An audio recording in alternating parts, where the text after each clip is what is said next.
In this paper, we present a hybrid manufacturing process planning method to compute sequences of interlaced additive-subtractive operations. How to automatically fabricate models with complicated structures is a challenging issue for both subtractive and additive manufacturing. Subtractive manufacturing always faces the issue of tool accessibility. On the other hand, additive manufacturing has the challenge of removing internal support structures after printing the whole model. Although incorporating the fabrication constraints in the design process can generate manufacturable models, it also compromises some design performance according to the shape constraints of manufacturing. Here comes a fundamental question.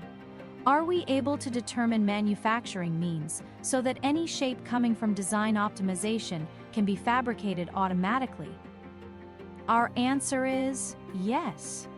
This can be realized by hybrid manufacturing sequences generated by our inverse operation-based planner. The computation of our approach is taken in a voxelized space. For each additive manufacturing operation, an inverse operation called erosion is defined.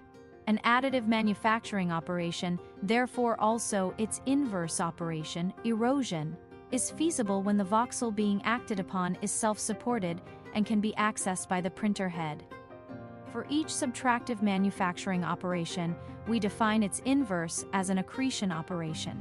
It is feasible when the machining operation is collision-free and the resultant structure has no floating region. In other words, it is connected and stable. By applying these accretion and erosion operations in turns, we can systematically nullify models in any shape into an empty volume.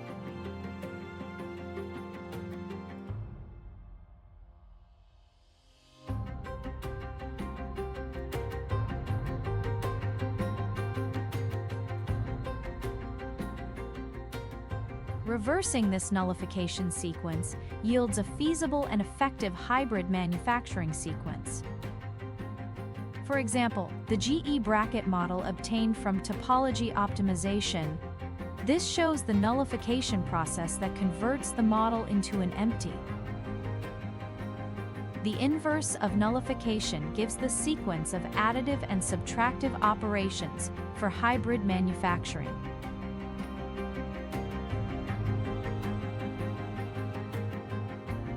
Here shows its physical fabrication process, including both printing and milling.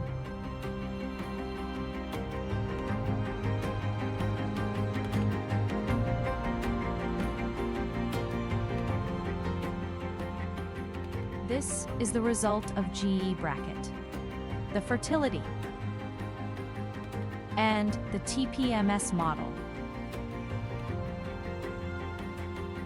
We fabricated the MBB beams generated by topology optimization with and without self-support constraint to compare their mechanical strength. As no mechanical performance needs to be sacrificed by manufacturing constraints, the beam fabricated by our hybrid manufacturing method demonstrates 30% larger stiffness.